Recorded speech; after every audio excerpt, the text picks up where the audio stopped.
ഇന്ന് ഞാനൊരു ചീമപ്പുള്ളിയുടെ ലോഷൻ ഉണ്ടാക്കാൻ പോവുകയാണ്. പാത്രം കഴുകാനും സിങ്ക് വൃത്തിയാക്കാനും ബാത്റൂം ക്ലീൻ ചെയ്യാനും തറ തുടയ്ക്കാനും ഏറ്റവും നല്ലൊരു ലോഷനാണ്. നമുക്കൊന്ന് ഉണ്ടാക്കി നോക്കുക. അതിനുവേണ്ടി ഞാൻ ഇത്രയും ചീമപ്പുള്ളി എടുത്തിട്ടുണ്ട്. ഇനി ഇതൊന്ന് കഴുകി വൃത്തിയാക്കാം. നമുക്ക് അകത്ത് ചീമപ്പുള്ളി ഇട്ട് നികക്ക വെള്ളം ഒഴിച്ചതിന് ശേഷം നമുക്കത് അടച്ച് ഗ്യാസ് ഓൺ ചെയ്ത് ഒരു 4-5 വിസിൽ വരുന്നിടം വരെ നമുക്കത് അടുപ്പിൽ വെച്ച് വയ്ക്കും. പുളിയൊക്കെ നന്നായിട്ട് വെന്ത് തണുത്തിട്ടുണ്ട്. അപ്പോൾ ഇനി അത് നല്ലതായിട്ടൊന്ന് ഉടച്ച് ചേർത്ത് അരിച്ചെടുക്കണം.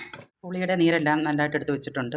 ഇത് ഞാൻ പുളി വെന്ത് വന്നപ്പോൾ അതിൻ്റെ കുറച്ച് വെള്ളം ഊറ്റി അതിനകത്ത് ഒരു വിമ്മിൻ്റെ സോപ്പിട്ട് കുതിർത്ത് വെച്ചതാണ്. സോപ്പെല്ലാം നന്നായിട്ട് കുതിർന്നിട്ടുണ്ട്. ഇനി നമ്മൾ ഈ കുതിർത്ത് വെച്ചിരിക്കുന്ന സോപ്പിലായി ഈ പുളിവെള്ളത്തിലോട്ട് ഒഴിക്കുക.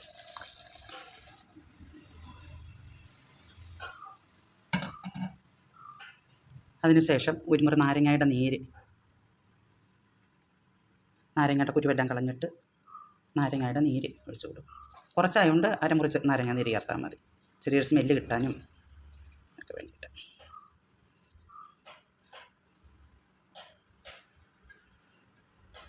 അതിനുശേഷം ഒരു ബൗള് വിനാഗിരി ഇതിനകത്തോട്ട് ചേർത്ത്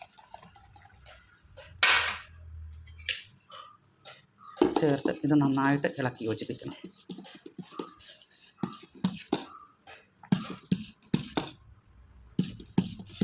ഇത് പുളിയൊക്കെ ഒത്തിരി ഉള്ള സമയത്ത് നമുക്ക് ഏറെ ഉണ്ടാക്കി നമുക്ക് പാത്രങ്ങൾ സൂക്ഷിച്ച് വെച്ചിരുന്നാൽ ഒത്തിരി കാലം നമുക്കത് ഉപയോഗിക്കാൻ പറ്റും. തറയൊക്കെ തുടയ്ക്കാൻ ടൈലിലേക്ക് അഴുക്കൊക്കെ നല്ല വൃത്തിയായിട്ട് ഇളകി വരുന്ന ഒരു ലോഷനാണ് ഇത്.